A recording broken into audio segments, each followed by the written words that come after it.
Baik, kita akan melanjutkan ya membahas soal-soal fisika yang pernah keluar di SIMAK UI, seleksi masuk UI.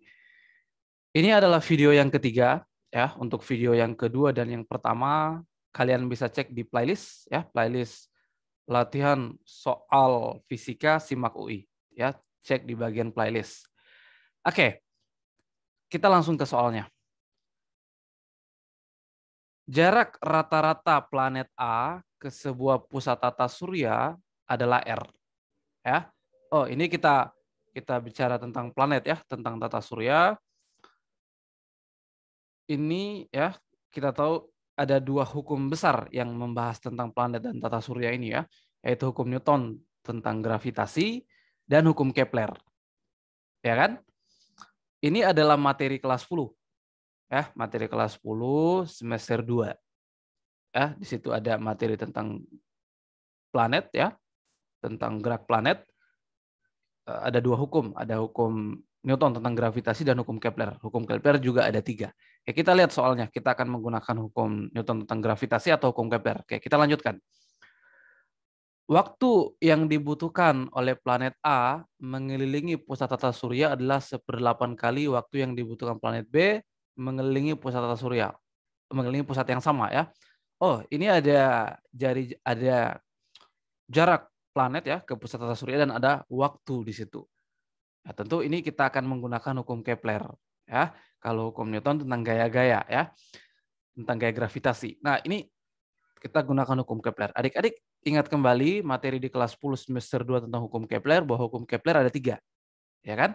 Hukum Kepler pertama itu menjelaskan bahwa lintasan planet ya itu berbentuk elips. Ya. Planet mengelilingi matahari sebagai pusat tata surya dengan lintasan berbentuk elips ya, di mana matahari bertempat di salah satu titik fokus dari elips. Ya. Hukum Kepler kedua itu tentang ya luas sapuan atau juring ya, luas sapuan yang dilewati oleh planet ya. Itu akan sama dengan planet lain pada waktu yang sama. Ya. Nah, hukum yang ketiga itu tentang besaran periode dan R ini. Jarak dari planet ke pusat tata surya akan kita gunakan ya di soal ini. Nah, kita coba gambarkan dulu posisi-posisi planetnya ya. Kita mulai dari planet A sesuai hukum Kepler bahwa lintasannya elips ya. Kita coba gambarkan lintasannya. Adik-adik tahu ya bedanya elips dengan lingkaran. Itu sangat berbeda. Kalau elips itu agak lonjong ya. Kalau kita gambarkan ya kira-kira semacam ini. Ya, untuk gambar persisnya adik-adik bisa cek di internet elips itu seperti apa atau di buku ya. Sorry. Dia agak lonjong gitu ya. Ya, kira-kira seperti itu. Sekali lagi untuk gambar persisnya kalian bisa cek di buku atau di internet gimana sih elips itu. Oke, jadi agak lonjong. Nah, itu lintasan planet ya. Ya, kita misalkan planet A-nya di sini ya. Ini planet A-nya. Dengan pusat tata surya atau matahari berada di salah satu titik fokus elips. Elips titik fokusnya ada 2 ya, ada 2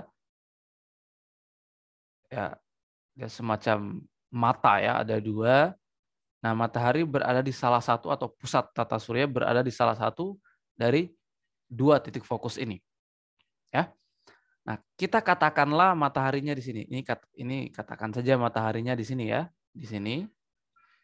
Nah, maka R jarak rata-rata planet A ke pusat tata surya. Jadi inilah R-nya. Inilah R-nya ya. Inilah R-nya.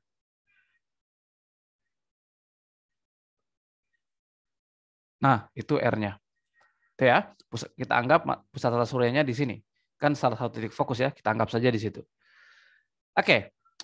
Apalagi pada soal ini, waktu yang dibutuhkan planet A untuk mengelilingi pusat tata surya adalah 1/8 kali waktu yang dibutuhkan planet B untuk mengelilingi pusat yang sama.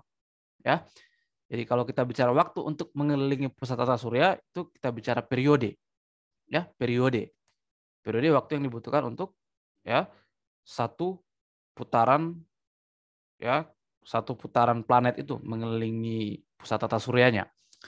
Oke, berarti itu periode ya, bahwa periode ya, periode planet A itu sama dengan 1/8 kali periode planet B.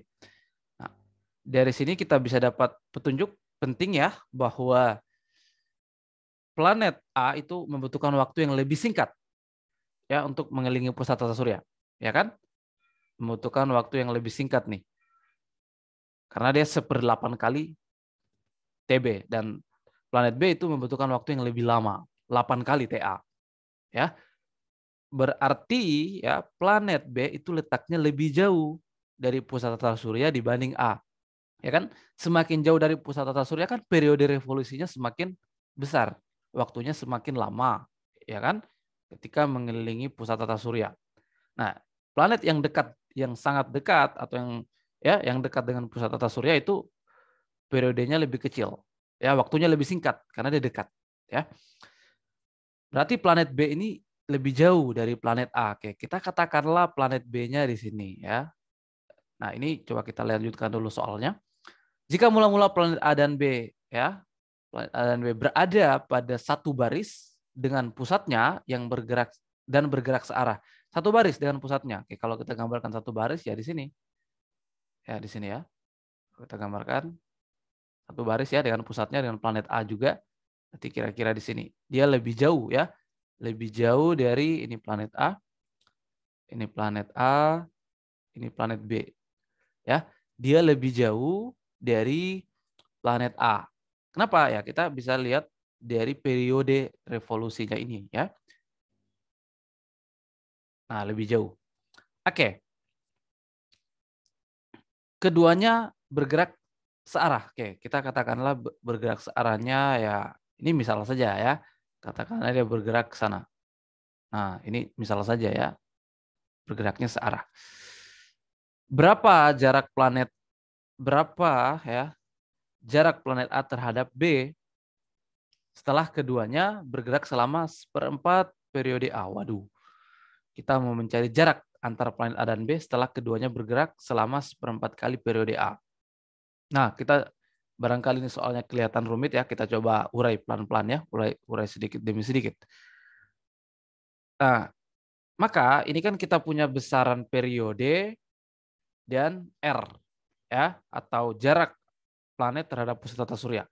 Oke, kita ingat ada persamaan yang menghubungkan itu, yaitu hukum ketiga Kepler. Ya, hukum ketiga Kepler itu kan kuadrat periode per R pangkat 3 itu konstan. Itu nilainya konstan ya.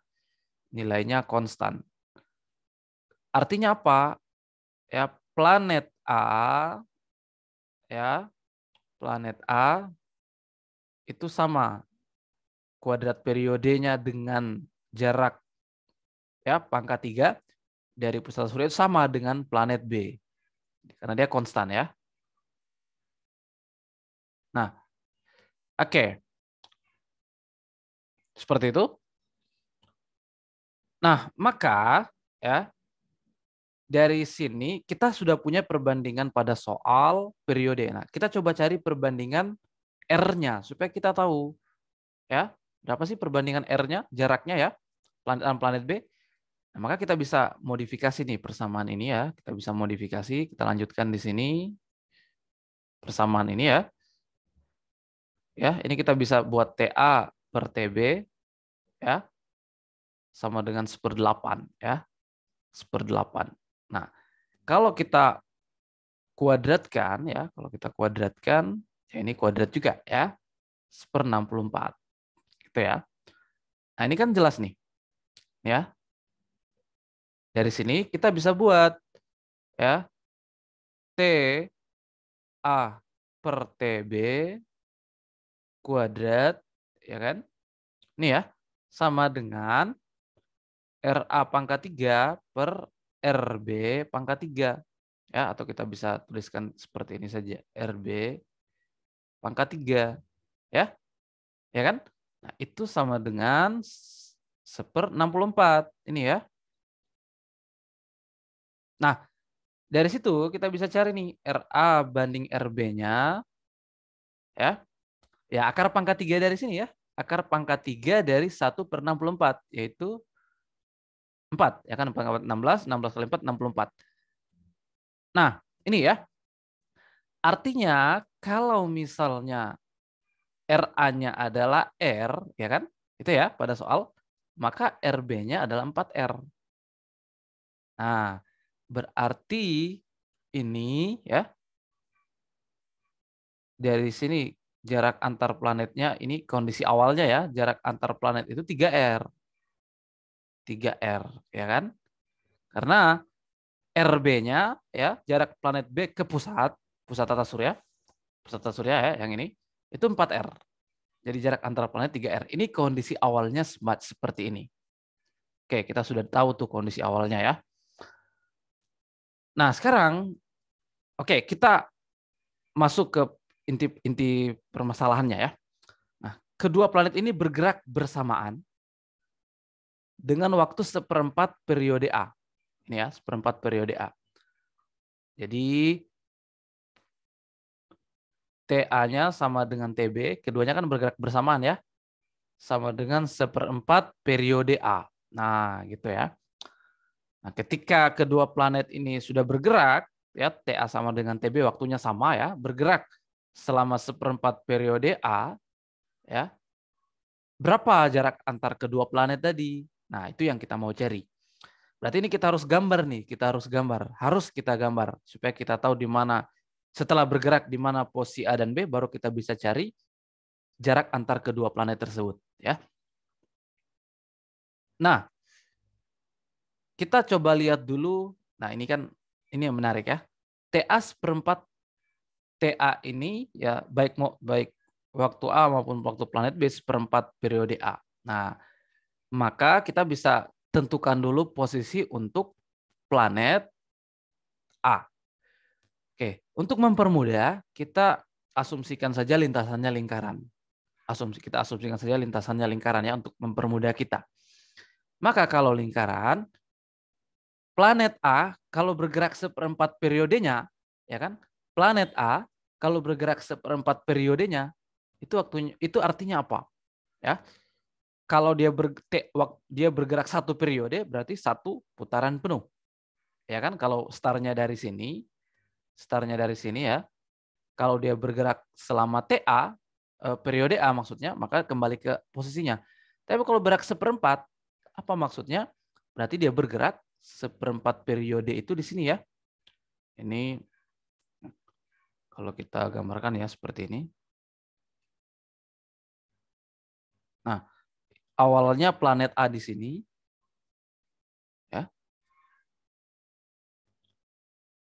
bergerak 1/4 periode A, ya, kalau dia bergerak selama 1/4 periodenya, ya 1/4 itu di sini, ya. Ini kalau kita asumsikan lintasannya lingkaran. Di sini ya, artinya bergerak sejauh 90 derajat. Kan 1/4 periodenya. Ya. Kalau satu periodenya ya kembali ke posisi awalnya. Bisa dipahami ya. Jadi planet A bergerak 1/4 kali periodenya. Berarti posisi akhirnya di sini. Posisi akhirnya di sini. Nah, sekarang gimana dengan planet B? Nah, itu masalahnya ya. Planet B di mana? Kalau dia bergerak selama 1/4 periode planet A, di mana posisinya? Kalau planet A sendiri kita tahu sudah di situ, pasti di situ. Nah, sekarang planet B gimana? Nah, oke, kita coba ya, kita coba bandingkan lagi. Nah, kita sudah punya perbandingan periode, kita sudah punya perbandingan R. Sekarang kita coba cari perbandingan pergerakannya. Kalau misalnya A bergerak 90 derajat seperti itu ya, atau 1/4 putaran gitu. Planet B-nya bergerak gimana? Nah, itu yang kita mau cari. Kita bisa cari sebenarnya dari sini. Dari sini ya. Dari petunjuk ini. TA itu sama ya. Sorry. Nah, TA itu kan sama dengan 1/8 TB. Nah, gitu ya. Periode itu kan waktu yang dibutuhkan ya dalam satu putaran penuh ya. Itu juga sama, TB per N, jumlah putarannya. Ya. Ini kan waktunya sama nih. Waktunya sama. Ya. Maka NA banding NB, ya, NA banding NB sama dengan 8 banding 1. Gitu ya. 8 banding 1. Nah, kalau NA-nya itu adalah ya 90 derajat, ya kan? 90 derajat nih. NA-nya bergerak sejauh 90 derajat. NB-nya berapa derajat? Nah, supaya kita tahu posisi akhir dari kedua planet, supaya kita bisa cari jarak antara keduanya. Kalau posisi awalnya tadi ini, ya. Nah, sekarang posisi akhirnya. Nah, kita masukkan NA-nya 90 derajat, ya, per NB sama dengan 8 banding 1. Ya, maka NB-nya ya adalah 90 derajat banding 8. Ya. Nah, berapa itu ya? Coba kita cari di 98 ya. 1 ya, 1 juga ya. Nah, ini berarti seperti itu. Ya kan? Ini kan kalau kita turun nanti 20 di sini ya, ini 2 ya jadi 40 bagi 8 5 ya jadi 11,25. Nah, jadi kita dapat nih ya, kalau kemudian ya A-nya 90 derajat berputar sejauh 90 derajat planet A-nya, maka planet B-nya adalah 11,25 derajat. Gitu ya. Kita coba gambar ulang saja ya, kita coba gambar ulang saja. Ini kita hapus ya. Kita hapus dulu ini. Nah, kita gambarkan. Kita gambarkan ya.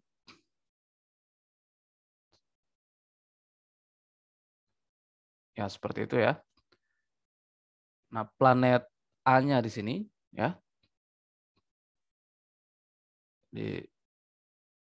Di sini ya. Katakanlah di sini. Ini planet A-nya tadi ya, kan 90 derajat kan putarannya. Nah, kalau planet B 11,25. Waduh, 11,25 di mana tuh ya?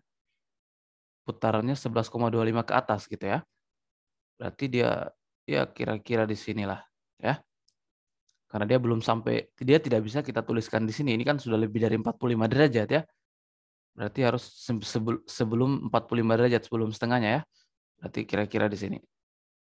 Nah, seperti itu. Jadi ini adalah planet A-nya, planet B-nya di sini. Ya, jadi inilah sudutnya 11,25 derajat. Nah, oke, maka yang kita mau cari ini yang kita mau cari. Ya. Jarak antar planet A dan B. Kita sebut saja dia RAB. Nah, gitu ya. Oke, kalau seperti itu kondisinya ya, ini planet A itu di sini, planet B di sini. Yang kita mau cari RAB itu kan sama saja kita mencari resultan kalau kita pakai konsep vektor misalnya. Kalau kita pakai konsep vektor, ini adalah vektor A, ini adalah vektor B, maka RAB itu adalah resultan dari kedua vektor ini. Nah, kalau resultan, maka kita bisa gunakan rumus resultan, ya, menggunakan rumus resultan. Nah, ini kan di kuadran, hati-hati juga, resultan itu rumusnya kan ada, kalau kita pakai metode jajar genjang misalnya, ya, kalau kita pakai metode jajar genjang, maka rumusnya itu kan ada 2 ya, rumusnya itu ada 2 ya, bentar ya.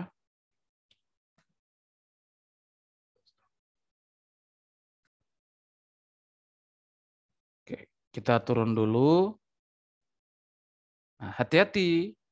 rumus resultan vektor yang kalau kita coba detailkan resultan vektor besar, itu sama dengan vektor resultan ya. Jadi RAB ini sama dengan vektor resultannya. Kalau kita mau cari besarnya ya, kalau kita mau cari besar, kan besar nih yang kita mau cari ya. Jarak antar kedua itu berarti besarnya. Kalau besarnya kita bisa gunakan rumus metode jajar genjang, yang itu hati-hati ada dua rumus tuh. Ada rumus ini besar vektor resultan ya. Besarnya ya kita langsung saja di situ RAB ya. Kita langsung saja tuliskan. Tuh, bentar ya.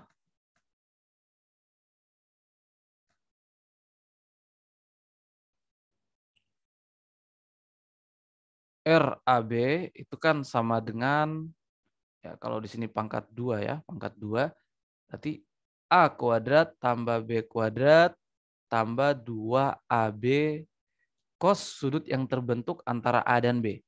Kita sebut saja dia theta. Ya. Nah, yang mana tuh? Yang theta itu yang ini, sudut yang terbentuk antara A dan B, yang ini ya. Nah, yang ini. Yang ini berapa tuh?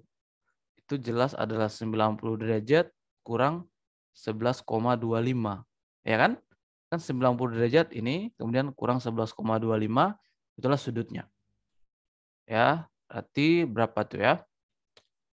Adalah ya 7 ya, kemudian 8,75. Itu ya.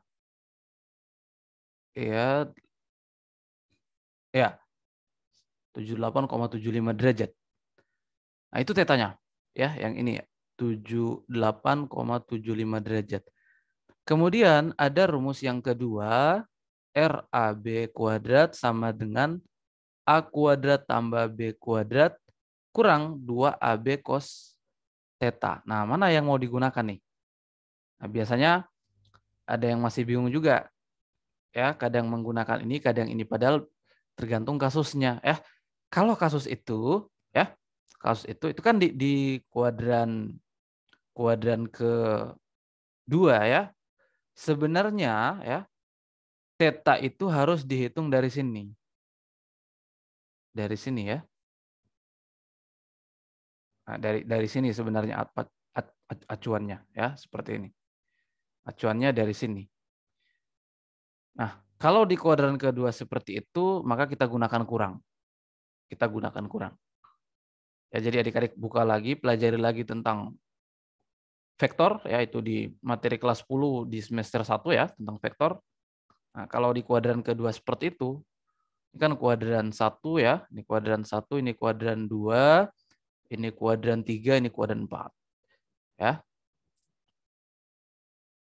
Nah,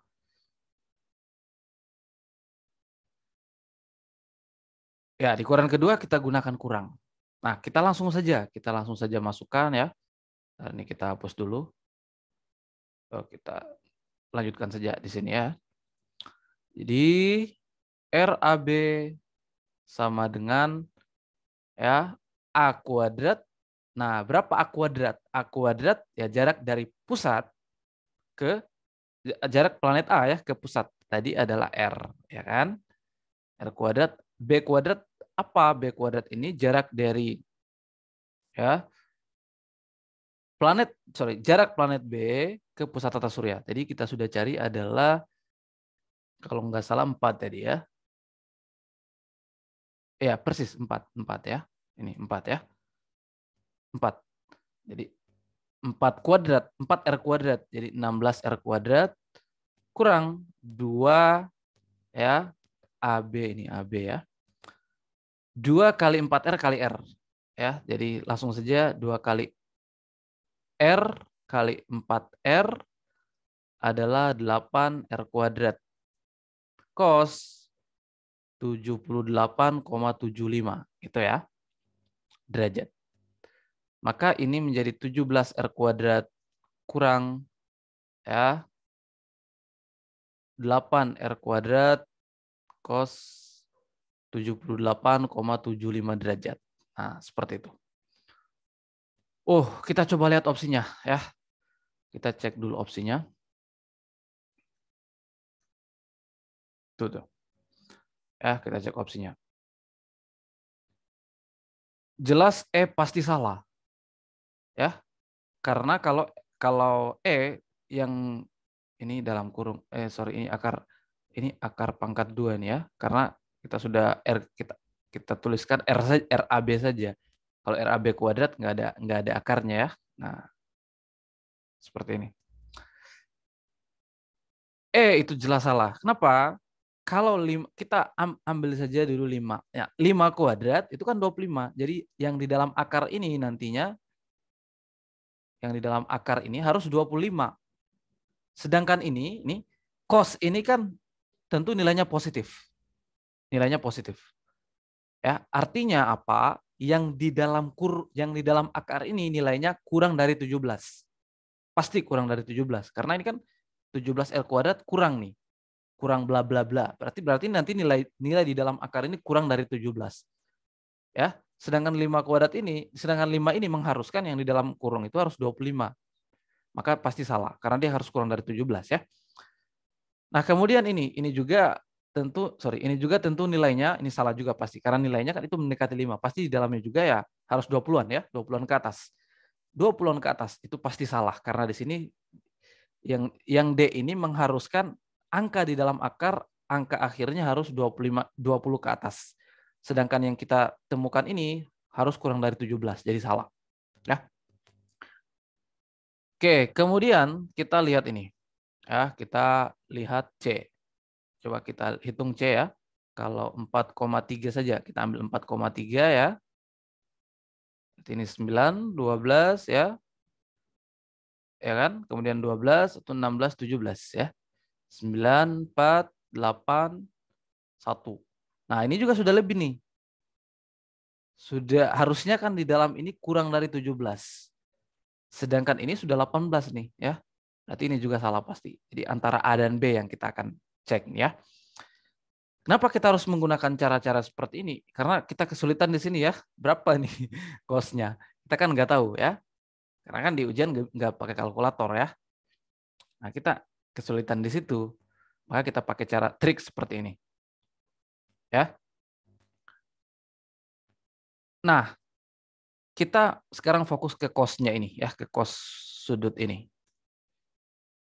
Kita coba detailkan sedikit lagi angkanya supaya kita dapat petunjuk lagi. Kalau kita lihat cos 60 derajat ya, kalau kita lihat cos 60 derajat ini kan setengah ya. Ini kan setengah. Cos itu kan kalau kita lihat cos sudut istimewa ya. Sudutnya kan semakin besar ya, maka nilai cosnya semakin kecil ya kan? Kan dari 0 kan 1 ya. Kemudian 30 derajat 1/2 akar 3. Kemudian 45 derajat 1/2 akar 2 ya, kemudian cos 60 1/2, kemudian cos 90 0. Jadi semakin tinggi sudutnya, nilai cosnya itu semakin rendah. Ya. Nah, sekarang cos 60 kan 1/2. Kalau cos 78 kan semakin tinggi tuh sudutnya. Berarti nilainya semakin rendah. Jadi cos 78,75 derajat ini itu nilainya lebih kecil ya, lebih kecil dari 1/2. Pasti itu. Karena sudutnya lebih tinggi. Kalau sudutnya lebih tinggi, nilai cosnya lebih rendah. Lebih kecil dari 1/2. Nilainya pasti lebih kecil dari 1/2. Oke. Coba kita ambil 1/2 aja dulu deh untuk kita cek ya. Kalau kita ambil 1/2 ya, 1/2, jadi ini kita tuliskan lagi ini 17R kuadrat. Kalau kita ambil 1/2, maka ini 4 ya, 4R kuadrat, ya kan? 4R kuadrat. Nah, maka ya ini nilainya adalah ya 13 ya. Adalah 13. Ya. Oke. Maka ya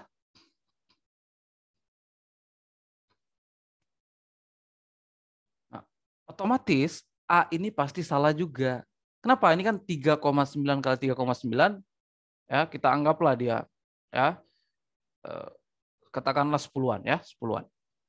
Nah, 10-an. Sedangkan ini kalau kita ambil saja 1/2, dia sudah 13 ya. Dia sudah 13 R kuadrat.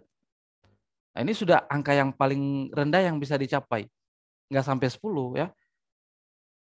Ya, pasti angka sebenarnya lebih besar dari 13. Ya, karena kita ini ambil yang 1/2. Harusnya kan kurang dari 1/2. Kalau kurang dari 1/2, ya mungkin 3 koma bisa jadi. Ya, di sini bisa jadi 3 koma ya, atau 2 koma mungkin. Nah, berarti artinya kalau kita ambil 1/2 ini untuk kita mengecek angka terendah berapa yang bisa dicapai di dalam akar. Angka terendah yang bisa dicapai itu adalah hanya 13 saja. 13. Angka sebenarnya ya lebih dari 13. Nah, sedangkan ini adalah sekitar 10-an nih. Coba kita cek ya. 3,3 kali 3,3 gitu ya. Ya, seperti itu ya. Nah, jadi ini ya. Nah, itu ya. 10-an ya. Sedangkan ini masih tinggi 13 ya. Berarti A salah, yang benar adalah pasti B. Nah, 3,92 ya.